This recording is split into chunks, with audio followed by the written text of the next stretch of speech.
Latest எபிசோடுகளை விளம்பரங்களே இல்லாமல் காணுங்கள். அவங்களோட கர்ப்பப்பை ரொம்ப வீக்கா இருக்கு. குழந்தை ஒவ்வொரு நாளும் வளர வளர பிரியாவோட ஹெல்த் கண்டிஷன்ல பிரச்சனையும் ஒவ்வொரு நாளும் வளர்ந்துக்கிட்டே இருக்கும். சொல்றதுக்கே கஷ்டமா தான் இருக்கு. ஆனா பெருசா எதுவும் ஆகிறதுக்கு முன்னாடி நாம தடுக்கிறது தான் நல்லது. பிரியா வயித்துல இருக்க இந்த கருவை ரொம்ப சேஃபா பாத்துக்கணும். இல்லனா 2 உயிர்ல 1 உயிர் தான் இருக்கும். என்ன ஆனாலும் சரி, இந்த குழந்தைய நான் பெத்துக்க தான் போறேன்.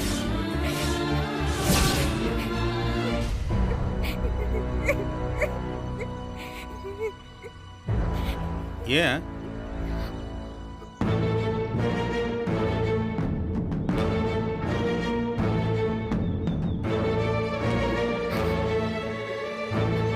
மாமா, ஏன் இப்படி ஒரு முடிவு எடுத்தேன்னு கேட்டேன். தயவு செஞ்சு என்ன எதுவும் சொல்லி கன்வின்ஸ் பண்ணாதீங்க. இந்த உலகத்துல உசுரை விட ஒசந்தது வேற எதுவுமே கிடையாது. அதையே துச்சமா தூக்கி எறிகிற. இருக்கு இருக்கு, உயிரை விட பெருசு ஒண்ணு இருக்கு. காதல். ரவி மேல நான் வச்சிருக்க அன்பு. அதுக்காக யாராவது தெரிஞ்சே உயிரை பணைய வைப்பாங்களா என்ன? மத்தவங்க எப்படியோ எனக்கு தெரியாது, ஆனா நான் இப்படிதான். நீ சொல்றதெல்லாம் வாதத்துக்கு வேணா சரியா வரும், வாழ்க்கைக்கு சரியா வராது. சரியா வரும், வர வச்சு காட்டுறேன். நீ ஏன் இப்படி பிடிவாதமா இருக்குன்னு எனக்கு ஒண்ணும் புரியல. இது பிடிவாதம் இல்ல, ஒரு அடையாளம். என்ன? எனக்கும் ரவிக்குமான காதலுக்கான அடையாளம். உயிரை பலி கொடுத்துதான் காதலையும் அடையாளத்தையும் காட்டணும்னு உனக்கு யார் சொன்னது? அது எந்த விதத்திலையும் தர்மமாகாது. அது ஒரு முட்டாள்தனம். நியாயம் தர்மம்னு பல வருஷமா நீங்க இருக்கீங்களே, அதனால உங்களுக்கு என்ன கிடைச்சது? அதனால நீங்க இழந்ததுதான் மிச்சம். இப்பவும் அத்தை ஒண்ணு உங்க பக்கம் இல்ல, ஆனா அவங்க மனசு பூரா நீங்க தான் இருக்கீங்க. உங்க மனசு பூரா அவங்க தான் இருக்காங்க. 2 பேரும் எந்த சூழ்நிலையிலயும் உங்க காதலை இழந்து நான் பார்த்ததே இல்ல. அதே மாதிரிதான் நான் ரவி மேல வச்சிருக்க அன்பும். அதுதான் என்னோட ஒரே நீதியும் நியாயமும் தர்மமும். என் வாழ்க்கையில வேற எந்த நியாயத்தை பத்தியும் நான் யோசிக்க வேண்டியதில்லை. ரவிய பத்தியும் அவன் மேல இருக்கிற அன்பை பத்தியும் யோசிக்கிறேனே, உன்னை பத்தி யோசிக்க மாட்டேங்கிற. என்ன பத்தியா? என்ன பத்தி யோசிக்க ஒண்ணும் இல்ல. ரவி ரவி அவன் மேல வச்சிருக்கிற காதல்னு வார்த்தைக்கு வார்த்தை சொல்றியே. நீ குழந்தைய பெத்து போட்டு உயிர் விட்டதுக்கு அப்புறம் அந்த ரவி சந்தோஷமா இருப்பான்னு நினைக்கிறியா? சந்தோஷமா இருப்பா. நிச்சயமா நாங்க சந்தோஷமா இருப்போம். ரவிக்கு நீங்க அமைச்சு கொடுத்த வாழ்க்கையில அவ சந்தோஷமா இல்ல. அவ என்ன தேடி வந்தா. நான் அவன் வாழ்க்கையில வந்தது ஒரு ஆக்சிடென்டா வேணா இருக்கலாம், ஆனா அதுக்கப்புறம் அவனுக்கும் எனக்கும் ஏற்பட்டதுதான் உண்மையான காதல். அதான் விதி. எங்களை சேர்த்தது அந்த விதினா அதே விதி என் உயிரையும் காப்பாத்தும். எங்க காதல் மேல எனக்கு நம்பிக்கை இருக்கு.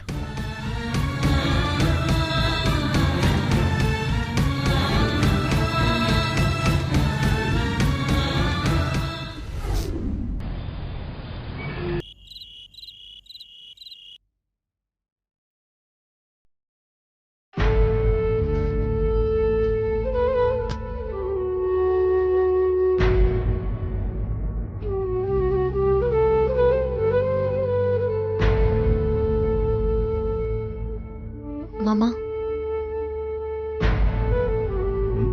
என்னம்மா? மாமா, நான் போயிடலான்னு இருக்கேன். எங்க போற? நான் இங்க இருந்து போயிடலான்னு இருக்கேன். ஏன், என்னாச்சு?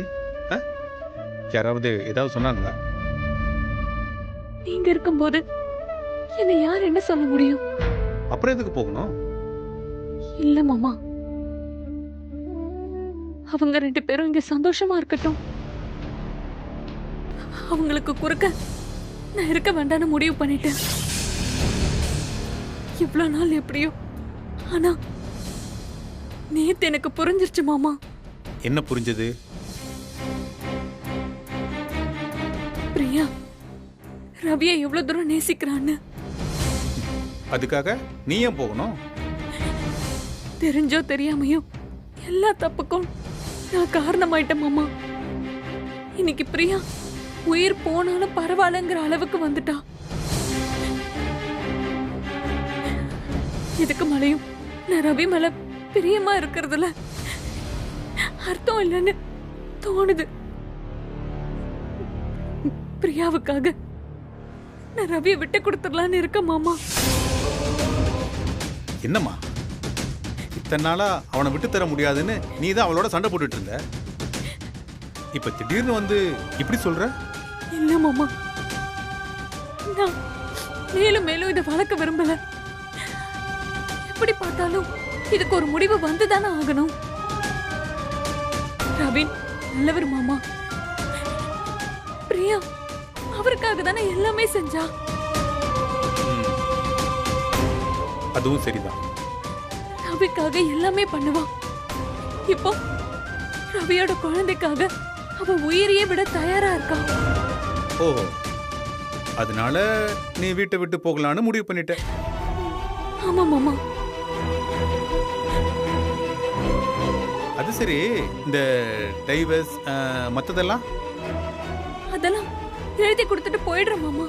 ஓ, அப்படியா? சரி, இன்னும் 5 மாசத்துல உனக்கு குழந்தை பிறந்துருமே.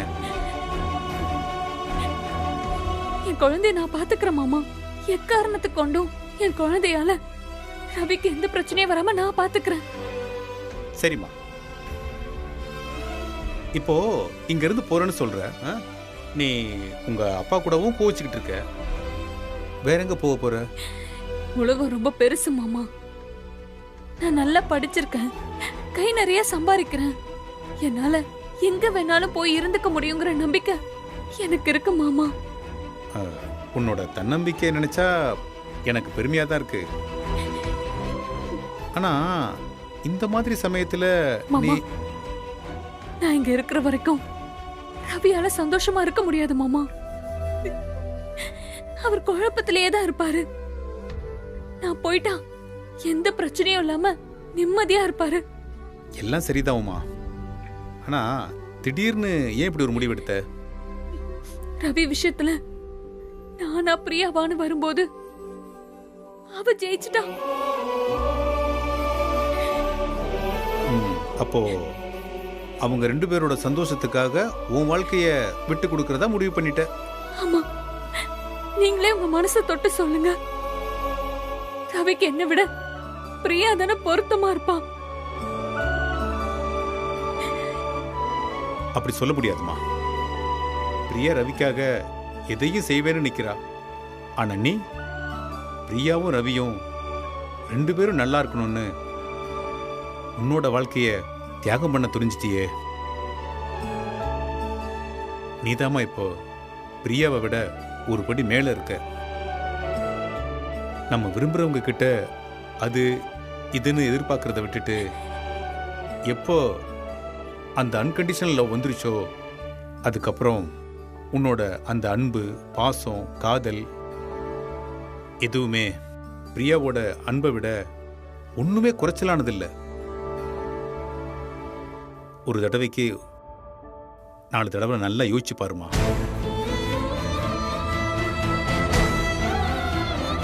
2 பேரோட அன்புல யாரோ ஒருத்தர்கிட்ட ஒரு சின்ன சுயநலமோ எதிர்பார்ப்போ இருந்தா கூட சுயநலமா முடிவெடுத்துடலாம். ஆனா இங்க 2 பேருமே உண்மையான அன்போட இருக்கீங்க. அதான் முடிவெடுக்கிறதுல ரொம்ப குழப்பமா இருக்கு.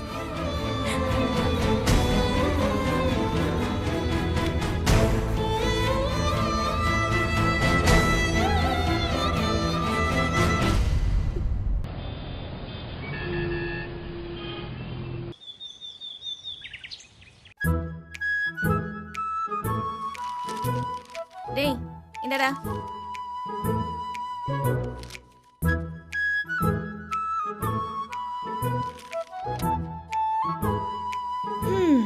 முதல்லலாம் இந்த வீடு எப்படி இருக்கும்? டெய்லி ஒரு பஞ்சாயத்து, அடிதடி, சண்டை, சென்டிமெண்ட், ட்விஸ்ட்னு என்டர்டைன்மெண்ட்டுக்கு பஞ்சமே இருக்காது. ராஜா ஜாக்சன் தர மாதிரி வட்டி கேட்கறதும், அப்பா கட்டை பொம்மை மாதிரி வசனம் பேசுறதும், பொழுது ஆரம்பிக்கிறதும் தெரியாது, போறதும் தெரியாது. இப்ப என்னடானா குடும்பத்துல மொத்த பேரும் அஹிம்சைக்கு மாறின மாதிரியே இருக்காங்களே. ஷூ.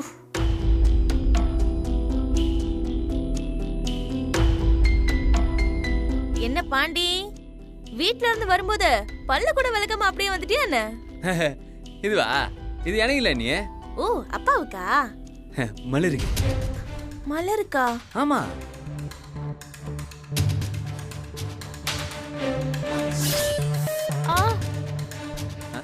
வா வா வா வா மலரே. Good morning. Good morning. ஆகாடி.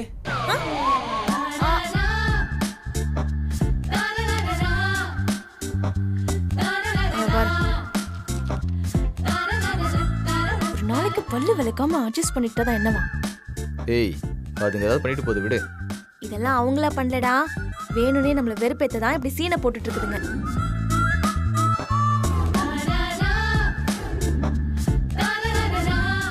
பாத்து பாத்து.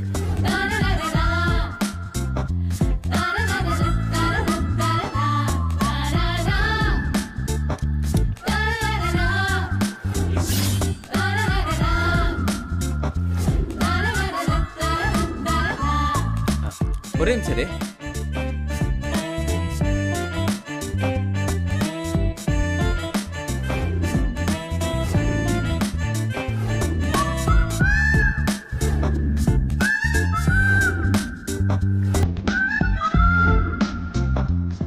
கொடடா. இரு. பாட்டு கேட்டே பண்ணா ஒரு ஃபீல்.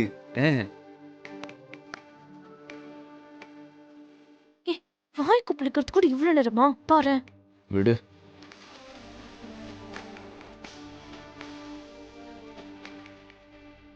ஓ, இதுல இது வேறயா?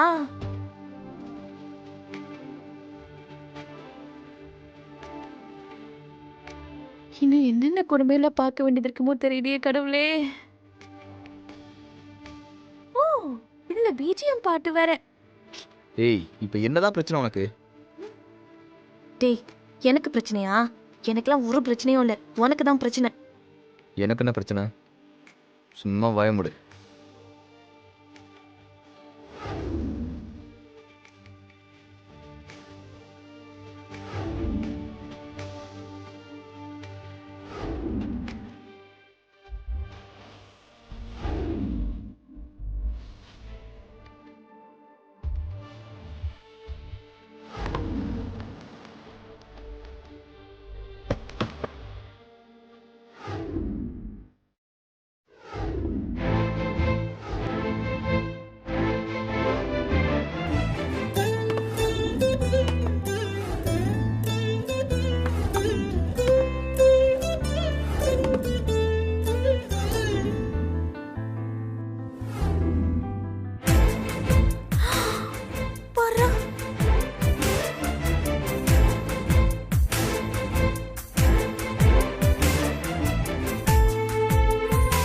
சாப்பிடுறியா?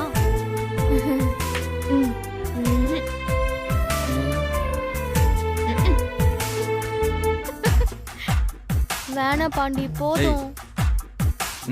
சாப்பிடு. நான் சொல்றது சீரியஸாவே உனக்கு புரியலையாடா? ஒன்னதான். நீ புரியுற மாதிரி சொல்லு. கொஞ்சம் யோசிச்சு பாரு. அப்பா அம்மா ரெண்டு பேருமே மலர முழுசா ஏத்துக்காம இருந்தாங்க. அதே நேரம் பாண்டி கூட சண்டை போட்டு அவ தாலியை கட்டி போட்டுட்டு அவ தனியா நின்னப்போ அவ கூட நின்னது யாரு? யாரு? நீ தாண்டா. இந்த ரவி கூட பாசமலர் சிவாஜி மாதிரி கண்ணால பார்க்க மட்டும்தான் செய்வான். ஆனா அவளுக்கு ஒரு அண்ணனா, அப்பாவா, கார்டியனா இருந்தது யாரு? நீ தானே. ஏய், சரி, அவ நம்ம கூட பிறந்தவ ஏதோ செய்ய வேண்டியதா போச்சு, அதுக்கு என்ன இப்போ? என்னடா நீ இவ்ளோ அப்பாவியா இருக்க? ஒரு 4-5 மாசத்துக்கு முன்னாடி வரைக்கும் கோட்டைக்கு இந்த பக்கம் நீ ஃபுல் மெஜாரிட்டியோட இருந்த. அந்த பக்கம் அப்பாவும் பாண்டியும் மட்டும் தனியா தந்தன தான்னு பாட்டு பாடிட்டு இருந்தாங்க. இப்ப பாரு, உமா அந்த பக்கம் போயிட்டா, நேத்துல இருந்து மலர் அந்த பக்கம் போயிட்டா. அம்மா ரவி பிரியா எல்லாரும் பேருக்கு தான் இந்த பக்கம் இருக்காங்களே ஒழிய அப்பா வாய் திறந்து வா அப்படின்னு ஒரு வார்த்தை கூப்பிட்டா எல்லாரும் இந்த பக்கம் போயிடுவாங்க. உன் பொண்டாட்டியும் மாமியாவும் வர வர சேம் சைட் கோல் போடுவாங்களோன்னு எனக்கு ஒரு டவுட் வேற இருந்துட்டே இருக்கு. இந்த மாதிரி நேரத்துல தாண்டா நம்ம உஷாரா இருக்கணும்.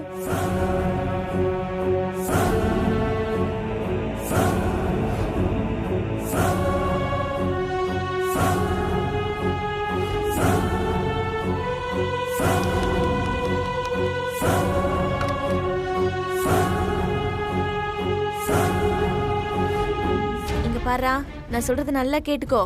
அப்பா உன்கிட்ட வாங்கின கடனை வசூல் பண்றதுக்காக வாச்சும் உமாவும் மலரும் அவங்க கொடுத்த பணத்தோட சேர்த்து வாங்குறதுக்காகவும் உனக்கு கம்பெனி கொடுத்துட்டு இருந்தாங்க. இப்போ அதுவும் போச்சு. நீ கொஞ்சம் யோசிச்சு பாரு. ஃபீஸ் கட்ட முடியாம மலருக்கு காலேஜ்ல இருந்து நோட்டீஸ் வந்தப்போ நீ தானே அவளை ஃபீஸ் கட்டி படிக்க வச்ச. நியாயமா அவ என்ன பண்ணிருக்கணும்? அண்ணே முதல்ல உன்னோட கேஸ் தான் எடுப்பேன்னு சொல்லிருக்கணுமா? ஆனா அவ என்ன பண்ணா? அந்த விளங்காத ஹோட்டலுக்கு வாதாடுவேன்னு போய் நின்னா. இது அவ அவனுக்கு உதவி பண்ணுவோன்னு செய்யலடா, நம்மள வேணும்னு வெறுப்பேத்தணும் தான் செஞ்சிருக்கா. அப்பா ஏற்கனவே மொத்தமா எல்லாரையும் அவரு பக்கம் சேர்த்துக்கிட்டாரு. இவங்க 2 பேரையும் இப்படியே விட்டோம், நம்ம 2 பேரும் ஓ மாமியாருக்கு கம்பெனி கொடுக்கறதுக்கு திண்ணைக்கு வெளியே போயிட வேண்டியதுதான். இந்த வீட்டோட மூத்த மக நீ. நல்லது கெட்டது எதுவா இருந்தாலும் நீ தான் முடிவெடுக்கணும். நான் சொல்றத சொல்லிட்டேன். நாளைக்கு அம்மா ஊர்ல இருந்து வந்து இதுங்க 2 இப்படி ஒன்னா இருக்கிறத பார்த்தாங்கன்னு வச்சுக்கோ, அவ்வளவுதான். சந்தோஷத்துல காவடி தூக்காத குறைதான்.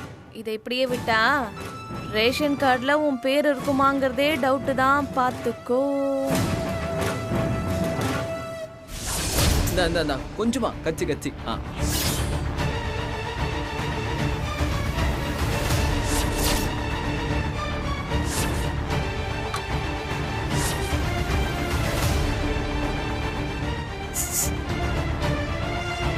நீ அவ கூட பேசு, நான் அவன் கூட போய் பேசுறேன்.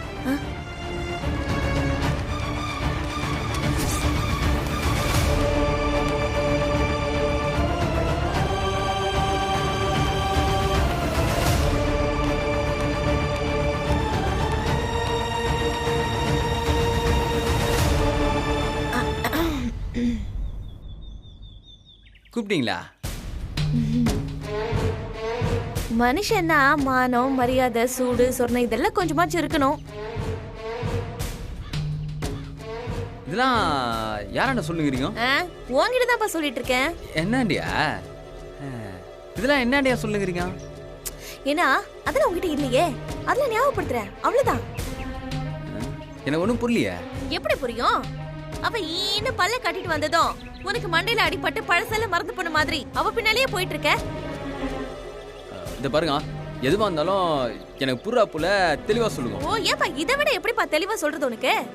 தாலியை கட்டி உன் மூஞ்சில விசிறி அடிச்சு உன்னை வெளியே போடா அப்படின்னு சொல்லிட்டா நீ போல. அப்படியேதான் இருந்த. உன் மேலேயும் உங்க அம்மா மேலேயும் போய் கேஸ் போட்டு ராத்திரி முழுக்க போலீஸ் ஸ்டேஷன்ல உங்களை உட்கார வச்சா அப்பயாவது நீ போயிருக்கணும், போகல. இப்போதைக்கு மூஞ்சி போனதெல்லாம் சொல்லுங்கிறீங்க. அது மலர்,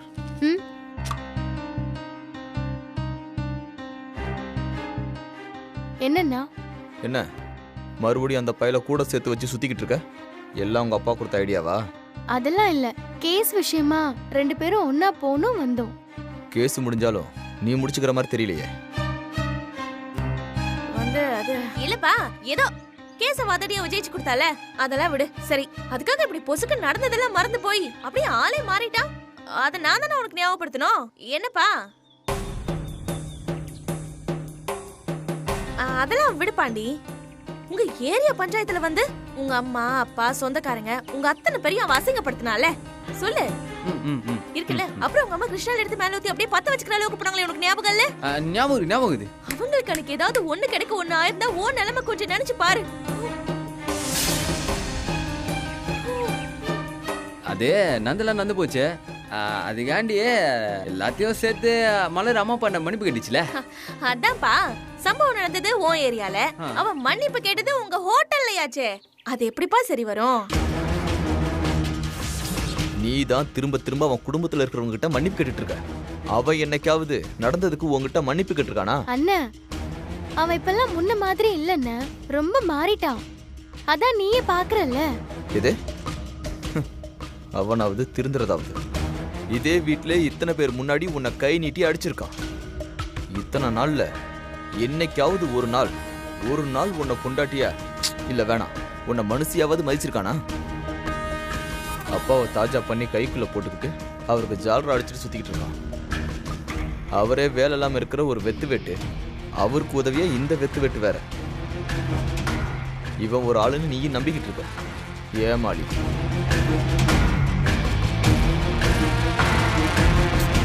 அண்ணன் அப்படியெல்லாம் எதுவும் கிடையாது. அந்த ஹோட்டல்ல எவ்வளவு பொறுப்பா நடத்திட்டு இருக்கான் தெரியுமா? அங்க இருக்கிற எல்லா பெரியவங்க கிட்டயும் அவனுக்கு ரொம்ப நல்ல பேரு. இங்க பாரு, முதல்ல அவன் இந்த வீட்டுக்குள்ள இருக்கிறவங்க கிட்ட நல்ல பேர் எடுக்க சொல்லு. குடும்பம் நடத்தாதான் ரொம்ப முக்கியம். அண்ணன் அவன் முன்னாடி மாதிரி இப்போ இல்ல அண்ணன். மலரு, ஏற்கனவே அவங்க ஏரியால என்ன பிரச்சனைனாலும் யாருக்கு பிரச்சனைனாலும் இவனை தான் தூக்கி உள்ள வைக்கிறாங்க. இப்ப நீ வக்கீலானது அவனுக்கு இன்னும் வேற வசதியா போச்சு. இங்க பாரு, அவனுக்காக நீ வாதாடின முதல் கேஸுக்கு உனக்கு கிடைச்ச பரிசு இதுதான். ஏதோ உன் நேரம் நல்லா இருக்கும், உன் கையோட போச்சு. நீ இப்படியே அவனை நம்பிக்கிட்டு இருந்த உன் உசுருக்கு உத்தரவாதம் இல்லை. பார்த்துக்க, அவ்வளோதான் சொல்லுவேன்.